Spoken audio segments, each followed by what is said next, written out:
well, well, we are live, everyone. Good afternoon, evening, Oh sort yeah, of. yeah. And Billy and Brandon with you on this Saturday afternoon, as you probably may have noticed. Well, before we get to our predictions for another NXT Takeover, as you may have noticed, I'm going back to the WCW days. I just got my Thunder T-shirt earlier today in the mail, and hope you guys like it. Oh, I know all the fans who watched Thunder back in the day on the Superstation really enjoy it. mm-hmm. In case you don't know which Superstation we're talking about TBS. We're talking about TBS, not WGN. That's right. Yeah, the Superstation TBS, as Mm-hmm. Mark would like to call it. Oh yes. Yep, and speaking of WCW, we have a classic matchup stipulation match that's part of the NXT Takeover, and that is War Games. Mm-hmm. Yep, it's the 2020 War NXT Takeover War Games, and and I know Brandon, and there's a possibility, Brandon, that I may not be available for the reaction video tomorrow because I'm actually going to be in Tampa with my family. But that's so we're doing the predictions today just to make sure you're aware. Yeah, that's fine, Billy. Okay, because I think about 2 weeks from now we're going to be back here for our predictions for TLC tables, ladders, and chairs. The Yep. la- the last WWE pay per view of the year, and all until 2021 when we start getting things ready for the Royal Rumble. Oh yes. All right, so we're going to just go all the way from 5 all the way to 1 as Jordan would like to suggest. So that's what we're going to do just for him. Yep. All right, we have our singles match starting off with Timothy Thatcher against Tommaso Ciampa. Yep.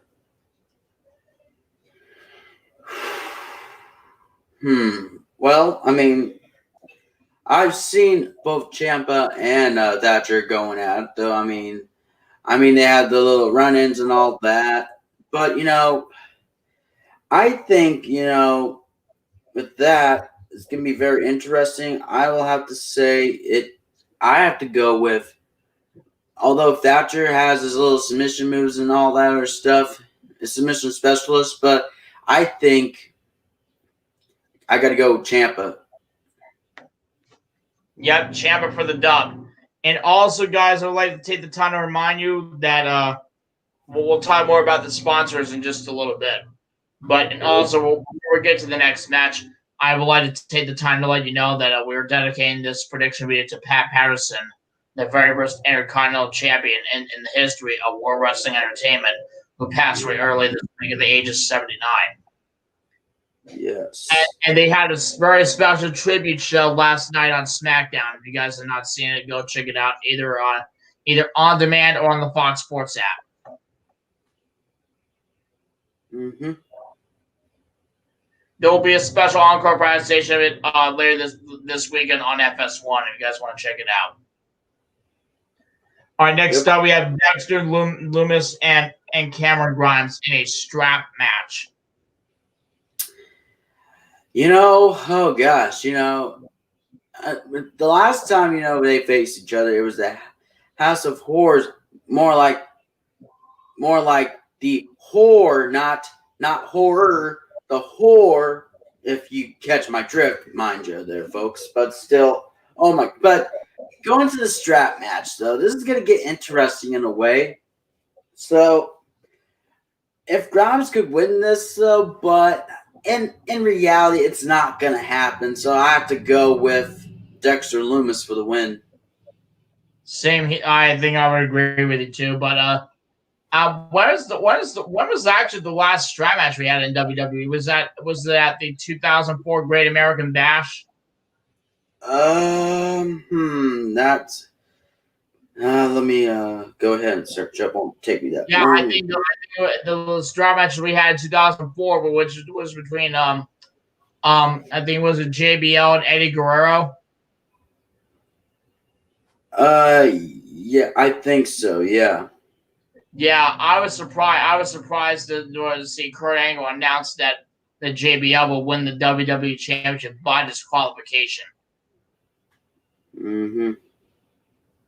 There was no disqualification in that strap match, Kurt. Oh yeah.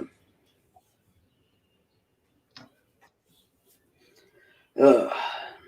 It was probably one of the bloodiest match in WWE, in one of the bloodiest matches in WWE history. Oh yeah.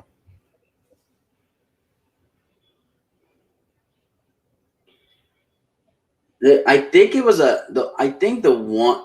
I think I remember correctly. The strap. Oh gosh, I know. Whoa, easy there. Okay, anyway, where was I? Oh yes, the last time. I think I know one of them. I know. I think it was. I know it was Extreme Rules 2010. So is Shad and JTG, the late great Shad Gaspar. God rest his soul for that. It was. They were in a strap match. I know that in Extreme Rules 2010. This is after Crime Time broke up. Yeah. That's it.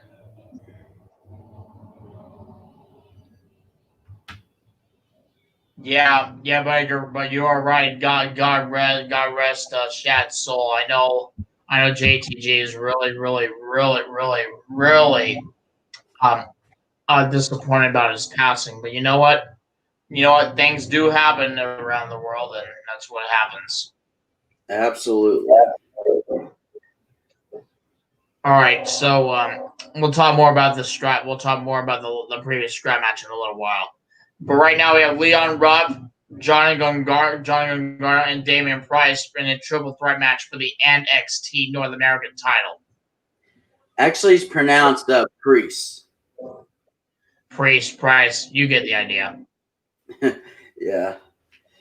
But anyway, no matter how you say it, no matter to me. Yeah, but the American quarterback, and there you go. All right, but anyway, let's not get off topic. Let's continue on here. Yeah, agreed. But okay, well, with Leon Ruff winning the NXT North American Championship over Gargano with thanks with the interference by Damian Priest. So it's, and then freaking Johnny Gargano saying that one was a fluke and a joke and all that, but still, it's like he won it though, thanks to freaking Damian Priest. However, Leon Ruff want to get beef with Damian Priest and all that, but it's just, I mean, seriously, you will make enemies though for sure, and it does happen. But here's the thing about this though, to say at the least, I think, although with Ruff though, man, although he could be a good champion, but in reality, I think it's not going to happen in that case unless he gets lucky. I'll say that. I would say the same thing.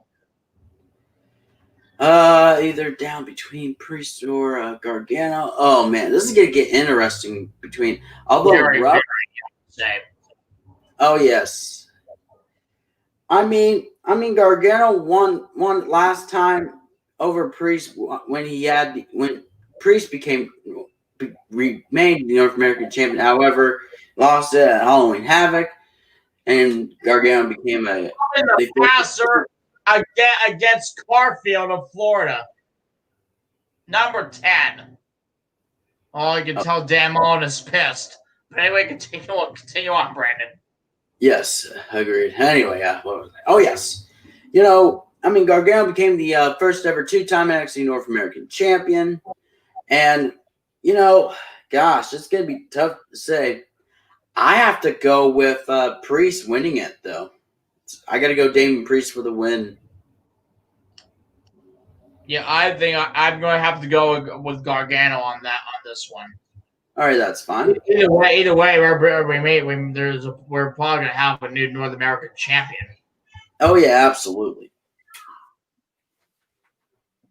Yeah, the last two matches are War Games matches, and we're going to get to them right now. we have the Undisputed Era against Pat McAfee, Pete Dunne, Danny Burch, and Oney Lorcan. Mm-hmm. Oh God, they call it the brand. Oh my God, God Almighty! I mean, seriously. I mean, first of all, why the hell Pat McAfee wrestling in the first place? And second of all, and he wants to become the NXT champion. In his right mind, oh, I will become the new NXT champion and all that. No, biatch. That's not No happening. chance in hell. That is not happening because if he did become NXT champion, oh my God, that NXT is going to get even worse for Pat. Of course, that Pat McAfee becoming NXT champion, and by God, it would be a cold day in hell.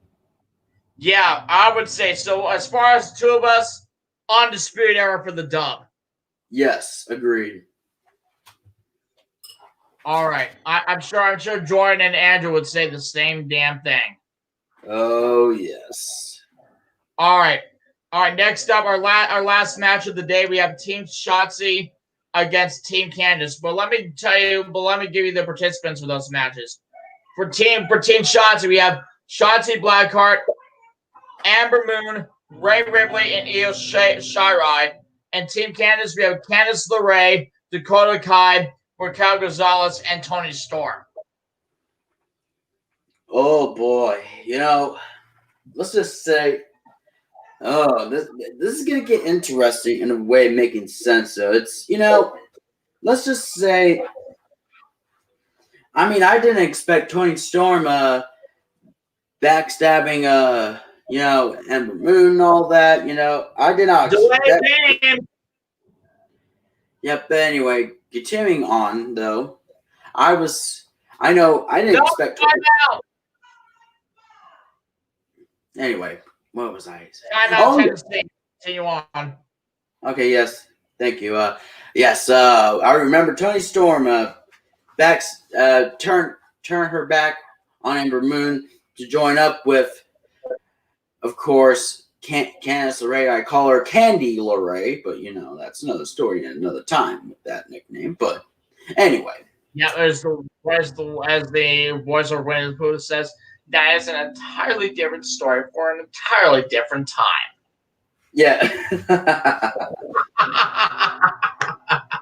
Oh, yes. Oh, Father. Yes. Anyway, here's the thing. In team shots. It's you got one of those. You got, of course, Rhea Ripley. I mean, Ember Moon, and of course, Io Shirai. It's gonna get interesting. I mean, the two powerhouses, of course, on the other side of Team Canada's of Raquel Gonzalez, and they fought before. Let's just say that. And good Lord, it's gonna get interesting who will win. But oh gosh, and I would say this is gonna be a tough one for me to choose. So for this one, I have to go with Team Shotzi for the win. Bam. With Io, especially with Io Shirai still being the NXT Women's Champion. Team Shotzi for the win. Yeah. All right. Well, but before we let you guys go, we want to share some of our best moments of our with legendary Pat Patterson. So, Brandon, we're going to start with you. What were some of your favorite ones from Patterson, besides him becoming the very first Intercontinental Champion? Oh yeah, absolutely. Okay. Oh gosh, when at that time where Pat Patterson was the special guest ring announcer. And it was Stone Cold Steve Austin versus Dude Love for the WWF Championship, and I know it was I think it was over '98, so I know that. I think it was the 1998 Over the Edge because the same two competitors face each other for the WWE title one pay per view later at Unforgiven, and Tennessee just scored on a touchdown. Damn it! Oh, I just look at that. Oh yeah, just Alex Paris has just sent me a DM, but I'll look into more of that later. So for right now, okay, like I said, he did the introductions. Of course, the same two like from Unforgiven, and you know, and then he did like a better. He did more professionally and all that to Dude Love. However, good Lord. With Stone Cold Steve Austin, his introduction, he's a beer swelling, foul mouth. Oh my God. Because he always is. I mean, that's just his thing, though, with Stone Cold. He doesn't give a damn what he wants and all that, and he loves to stomp a mud hole in their rear ends and all that. But still, Yeah, I think Austin should give Patterson the Stone Cold Stunner. Oh, yes, absolutely. I mean, yes, but, it's kind of very interesting with Pat Patterson, though. I mean, and don't forget that Mr. McMahon was the guest referee. Oh, yes, absolutely. Oh, yes. I remember now. Yep. And also, I know Briscoe was doing the ringing the bell and all that. Definitely. And more importantly, JR and the King were calling the match. Oh, yeah, absolutely. Because Michael won every single match at WrestleMania 15 except for the main event. Yes. They had about three different They had about two or three referees in that match, including one of them was Mankind. Yep. Absolutely. Mm-hmm. So I'm going to ask you this thing too, Billy. Yeah, I couldn't thought of a much better way to pay tribute to Pat Patterson by saying that he was truly an inspirational man, despite him doing his little negative situation things that he did in Austin's title match with Dude Love in 98, but he was still. By far, he will still be known as the very first Intercontinental Champion in WWE history. And also, the Apple trivia question: what current NFL Hall of Famer was a Heisman finalist in 1997? We're gonna give you the answer to that once the screen goes on. But anyway, by far, this Pat Patterson was truly an inspirational man. I wish he would be I wish he was in Amalie Arena for the Raw reunion, and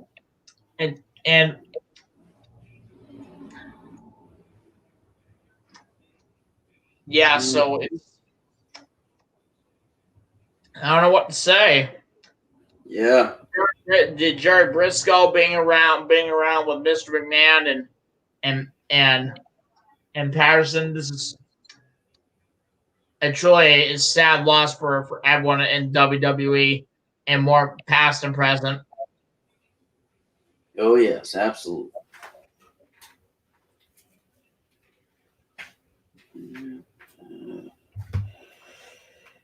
Florida's demons better get their act together and not give up any more points. Yeah. Hey, Brian.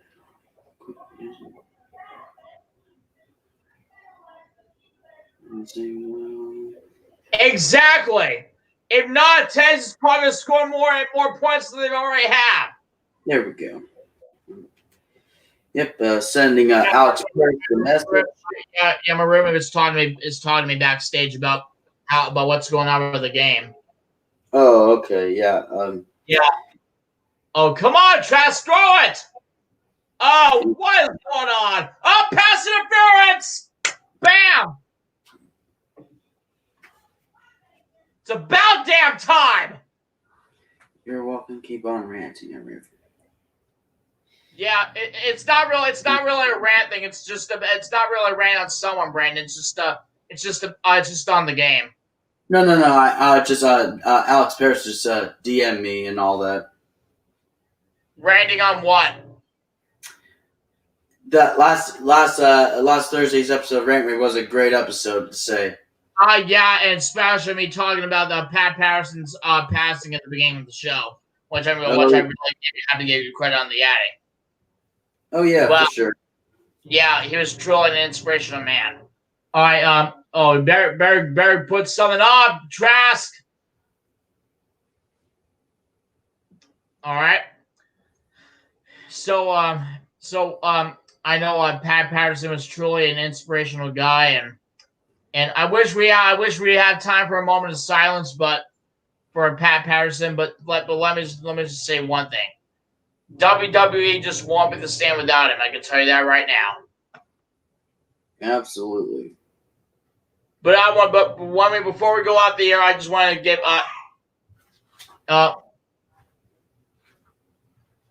well, I think he got to the 40-yard line. Yep, think he did. Yep.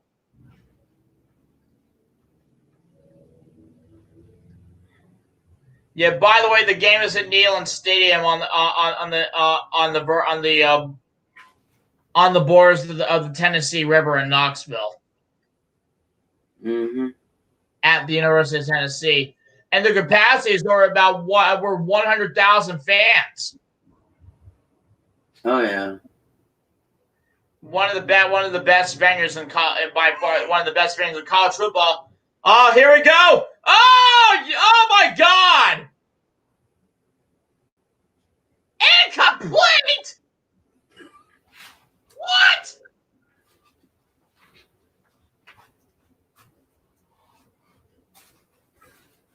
'26 of Tennessee should become a pass interference, for God's sakes!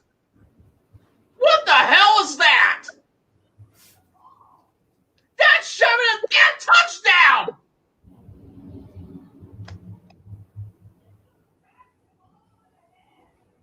Yeah!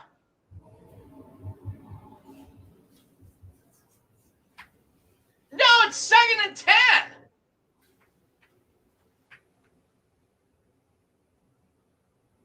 There you go, first down. Oh my God! I don't know what is going on with Florida's offense right now, Brandon. But yeah, they're doing fine. But their defense, the guy really keep up their game. Yeah. I think that was Kyle Pitts that made the first down.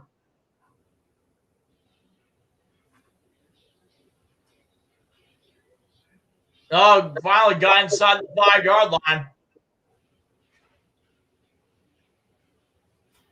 And Florida's helmets look very good, Brandon. Their blue helmets are fabulous. I'll show you a picture of Florida's blue helmets when we go off the air. Yeah, absolutely. Oh! Whoa! Touchdown, Trayvon Grimes! And Gators have the lead back. Wow. I'm actually friends with Trayvon's mother, by the way, Brandon. Oh wow. Yep. Trayvon Grimes is the one that gave Florida their first touchdown of the game, and they're about to be up 10-7 with 7:50 left in the half. There you go. Bam, 10-7. Anyway, guys, we're gonna keep it going until we get the I will give you the trivia answer when we let you know when we have it give you the information. But that's gonna do it for this prediction video. But anyway, God rest Pat Patterson's soul. I know he was an inspirational man. But We'll see all for the action for NXT War Games tomorrow night. See you then.